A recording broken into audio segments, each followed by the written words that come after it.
Bueno, estimadísimos, bienvenidos y continuamos entonces con la dimensión social. Después de haber estudiado a Hegel, que es muy importante, y solo se me olvidó mencionar algunas cosas, ¿no? Si no hubiese sido por la Revolución Francesa, no hubiésemos llegado a la Declaración de los Derechos Humanos.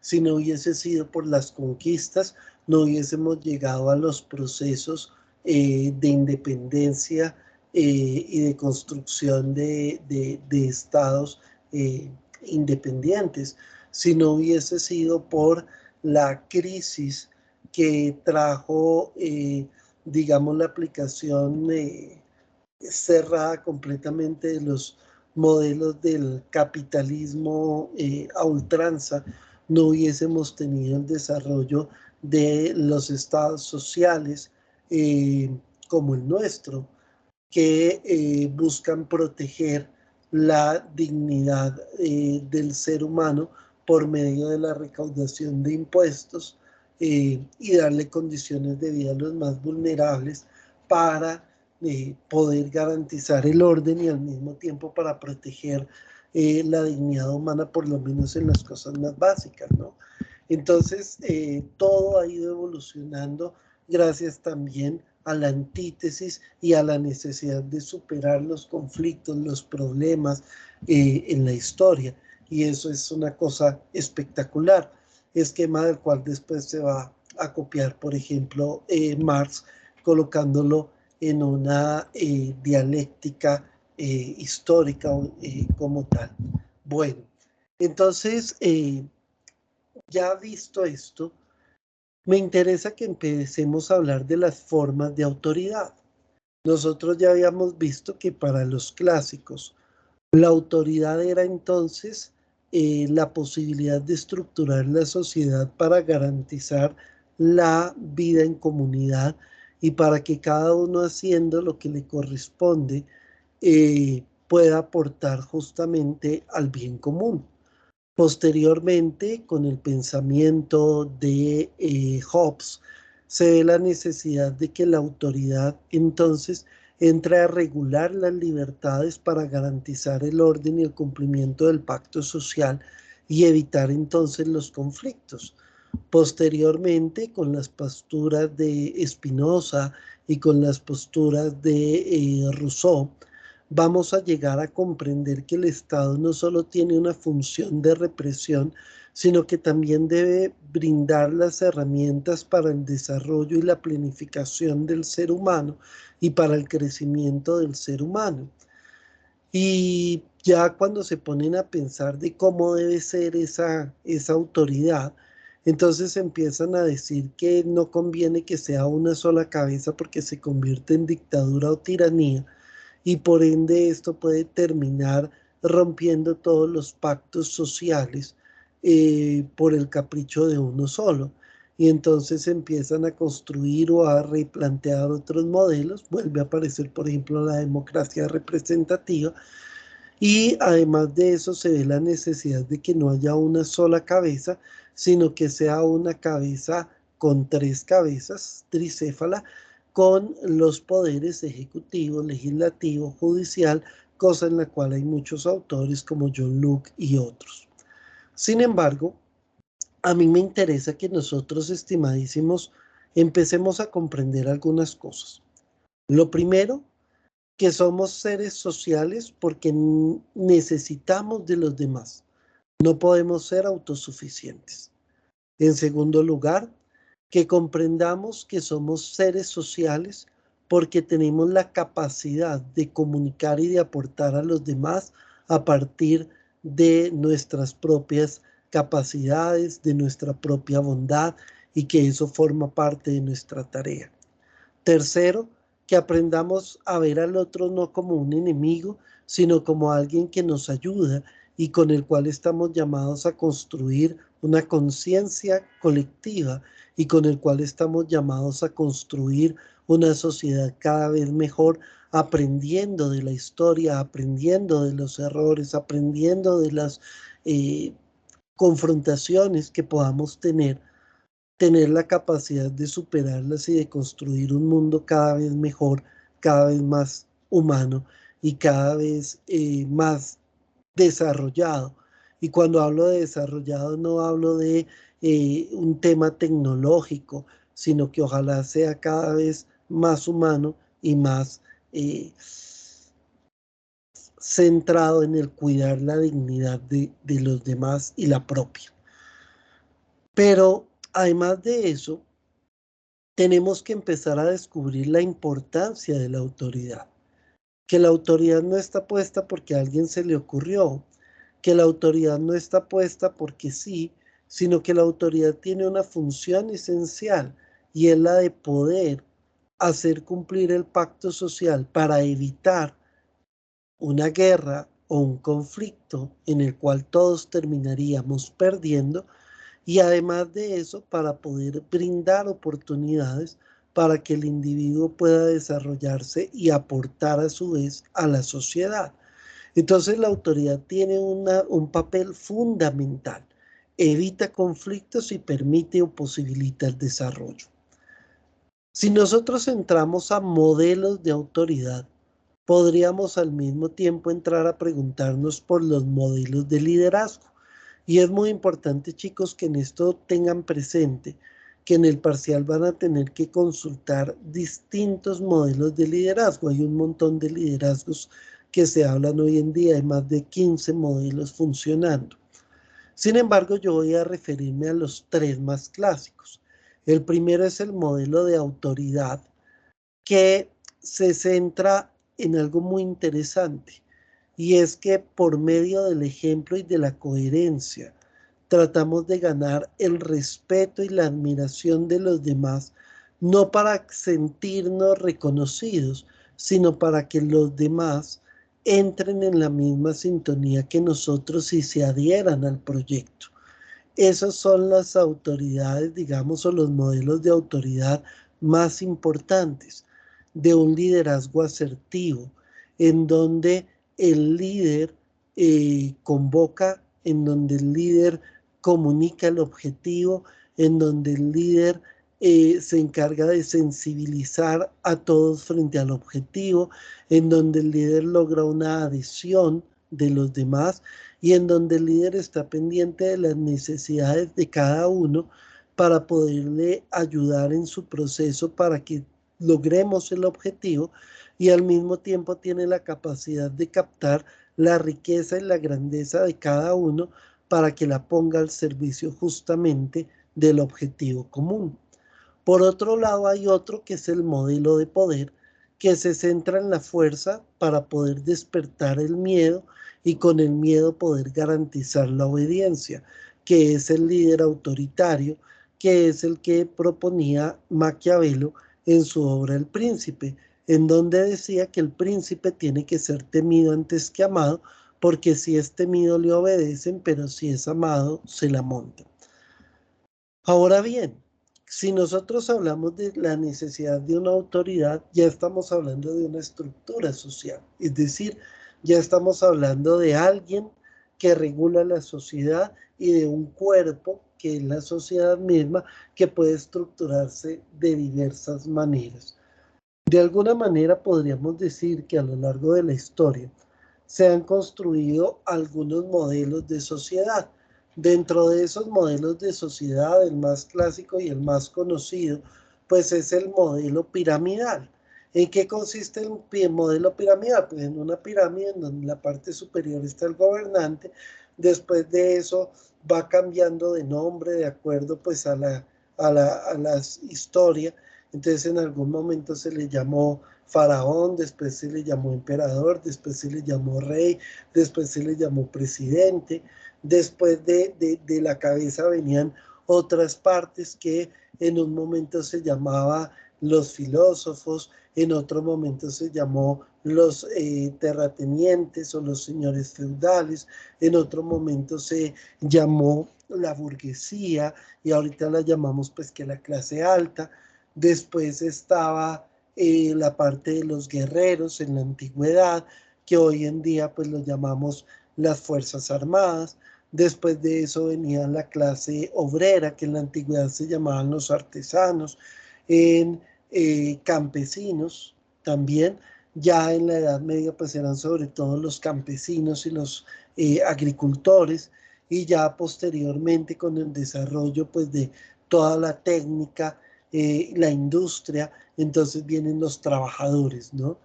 Y por último, vienen en los que están en una situación marginal, que en su momento eran los esclavos, eh, los huérfanos, las viudas que quedaban completamente desprotegidos en el sistema, o que después ya podríamos llamar la clase obrera sin mayor incidencia ni derechos, los proletarios ya básicos, digamos sin muchas condiciones, o lo que hoy en día pues se llama la clase baja.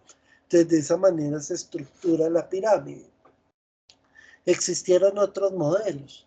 Entonces alguien dijo, no, hagamos un circulito. Y resulta que el círculo nunca funcionó, porque el círculo implicaría, o lo que querían plasmar es que existiese una total igualdad. Si hay total igualdad, no habría estructura social, no habría autoridad, todos estarían en el mismo nivel, y eso llevaría a que sin autoridad no se cumpliese el pacto social y se volviese al estado de guerra. Por eso esa construcción siempre fue utópica, y es la que podría representar de alguna manera al comunismo. Como no funcionó, entonces le pusieron un gorrito, al circulito le colocaron un gorrito y quedó como un payasito, y entonces eso se llamó el socialismo. Entonces la idea es que la sociedad estuviese igualitaria y que no hubiese diferenciación, y que hubiese una autoridad que regulaba ese círculo, y terminó, como pasó en la historia en todas las concreciones socialistas, convirtiéndose en modelos tiránicos y autoritarios. Entonces realmente todos los modelos han colapsado. De hecho, la estructura piramidal vuelve con el paso de la historia a conformarse, pero ya se le han hecho varias modificaciones. Como decíamos, en el Estado Social de Derecho se saca impuestos a la clase media para no afectar a la clase productiva, y que la clase productiva tenga cómo seguir generando empleo para que la clase media pueda mantenerse, y con los impuestos de la clase media se subsidia a las clases menos favorecidas para garantizar los derechos. Eso es lo que se llama el Estado Social de Derecho, como el de Colombia.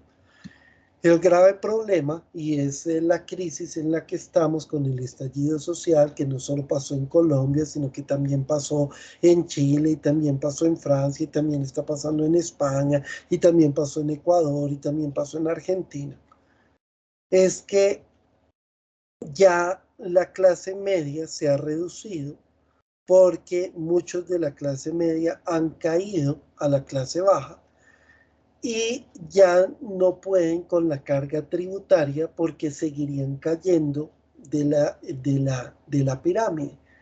Y entonces eso es el estallido social, es decir, ya no se puede seguir cargando con impuestos a la mitad para subsidiar a los de abajo, porque los de abajo ahora son mucho más, los del centro son menos, y tienen menos recursos, y si los apretamos, pues la sociedad va a colapsar, y por ende estamos viendo la necesidad de un cambio de modelo, que es lo que nos está pasando en la actualidad.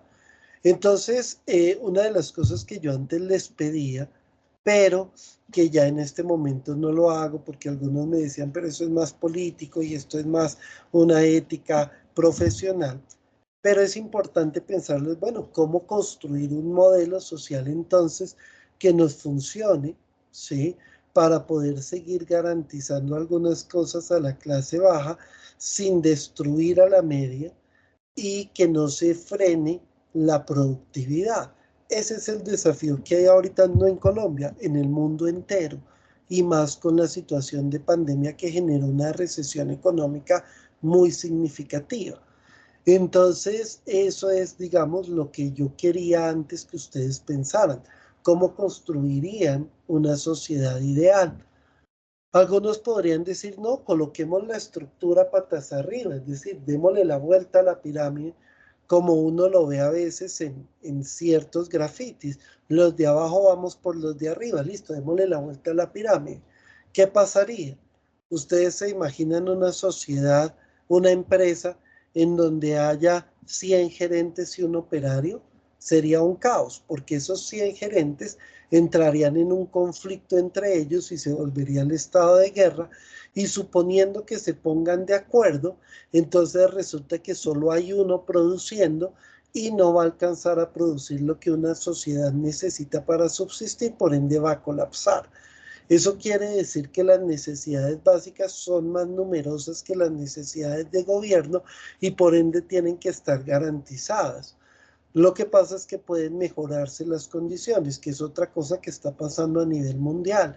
Lo que yo les decía, la educación a la cual le empiezan a prestar más atención es la educación técnica y tecnológica como la nuestra, y al mismo tiempo van quitando la brecha entre los salarios profesionales y los técnicos y tecnólogos, hasta el punto de que ya se está casi que invirtiendo la cosa en algunas profesiones y en algunos campos tecnológicos para tratar de darle mejores condiciones a la clase trabajadora para que la clase media crezca y de esa manera los que están abajo puedan ingresar a la clase media y escalar y se vuelva a tener una clase media fuerte y una menor clase baja para que la sociedad o la estructura vuelva a funcionar. Pero no le podríamos dar la vuelta porque colapsa. Entonces, habría que entrar a mirar cómo hacemos para que una estructura social funcione y para que sea justa. Entonces, la justicia no es que todos tengan lo mismo, porque si todos tienen lo mismo, perdón, uno, la sociedad colapsaría y dos, sería imposible porque el ser humano es diverso. Y al ser diverso no va a tener lo mismo, no va a administrar lo mismo y siempre vamos a tener diferencias. Pensemos solo en un tema económico. Si yo a cada uno de mis estudiantes, hipotéticamente, claramente, le entregara 100.000 pesos hoy, estoy completamente seguro que mañana no tendrían lo mismo, porque tendríamos al que se gastó los 100.000 pesos, tendríamos al que le prestó a otro o hizo algún negocio y ya no tiene 100 sino 110.000, tendríamos al que gastó poquito. Entonces ya mañana todos tendrían algo distinto y eso se debe a que somos diversos. Por ende la igualdad no solo es absurda, sino que es irrealizable. Entonces, no se trata de que tengamos todos lo mismo, se trata de que haya una equidad. Para eso han planteado algunas tesis, como por ejemplo el tema de quitar la herencia, Max Weber lo propone, ¿cierto? Y que haya una equidad en los salarios para que cada quien pueda hacer lo que le apasiona y desde ahí aportar a la sociedad sin generar mayores divisiones económicas. Eh, Está la situación de que aunque no todos parten del mismo punto, todos puedan subir o bajar y en esa movilidad social que se dé realmente por capacidad y por mérito, habría una mayor justicia social. Ese es otro método que han planteado muchos sociólogos. Y por otro lado está la de Marx, que ya pues está un poco eh, cuestionada, aunque también tiene muchas cosas ciertas, y es que pues él planteó, resumiendo su pensamiento, que en un primer momento vivíamos del trueque y entonces no había una mayor diferenciación económica, sino que había era un intercambio de productos. Posteriormente se le empezó a dar valor a los productos y resulta que el que producía tomate ahora tenía que sacar 4 cosechas para poder adquirir el pollo o la carne, estoy dando un ejemplo bobo, que producía la otra persona, cuando antes cambiaban tomates por pollo y no había ningún problema. Ese valor agregado es lo que se llama la plusvalía. Y esa plusvalía no solo está en la diferencia del valor de los productos, sino en todos los valores agregados que yo le coloco a mi producto para que valga más. Y si vale más, pues voy a generar cada vez una mayor inequidad social. porque las otras personas van a tener que producir mucho más de lo que producen para poder pagarme mi producto. Este desarrollo de la plusvalía llevó a que muchas personas quedaran con muy poquito y otras quedaran con muchísimo. Y entonces la única manera que el ser humano tenía para poder comprar lo que necesitaba y no producía era por medio del trabajo. Y entonces terminó entregándole todo el trabajo a otras personas para poder adquirir lo básico necesario. Y resulta que no solo está entregando trabajo, sino que realmente está entregando vida. Como dice Pepe Mujica, no deberíamos preguntarnos cuánto vale, sino cuánta existencia me consumo en eso. Uno podría decir, no, para tener un carro, el carro me vale 60 millones de pesos. Deberíamos pensar más bien, el carro me vale 4 años, 5 años de trabajo muy fuerte. ¿Realmente vale la pena gastarme 5 años de mi vida para tener un carro? Pero entramos, nos creamos necesidades y entonces resulta que terminamos entregando nuestra vida al trabajo, el trabajo termina consumiéndose la vida. Cuando la desigualdad ya llegó tan alta y ni siquiera el trabajo alcanzaba para subsistir, empieza a generarse el conflicto, que es lo que él llama la lucha de clases, que tiene que terminar en una nueva repartición de los bienes de una manera más justa y equitativa. Entonces, digamos que son posturas que están allí, pero quiero que comprendamos, chicos, que realmente la justicia social, en mi opinión, la más, la más coherente es la movilidad social y que por ende, para poder escalar tenemos que esforzarnos y tenemos que dar lo mejor y tenemos que aportarle a la sociedad dando lo mejor de nosotros. Y por otro lado, tenemos que tener una mayor equidad en los salarios para que la gente pueda moverse desde la vocación. Yo en eso soy muy de Max Weber. Entonces, con esto terminamos de comprender lo que es esta realidad tan importante que es la realidad social y que es fundamental para un desarrollo ético, ¿cierto? Porque justamente el desarrollo ético tendrá que ver cómo nosotros manejamos una estructura social, pues ya hablamos de toda la otra parte, pero en esto último, cómo desarrollar una estructura social que realmente permita una vida digna, pero a la vez posible, y que entonces no podemos caer en un asistencialismo, porque con el asistencialismo no se dignifica a la persona, porque no se le lleva a que tiene que esforzarse y planificarse. Y además de eso, pues tiene una limitación y es que los recursos son muy limitados. Miren ustedes los países más desarrollados y solo le garantizan las cosas más básicas a los ciudadanos porque el dinero no alcanza para más y eso que allá tienen muchísimo dinero.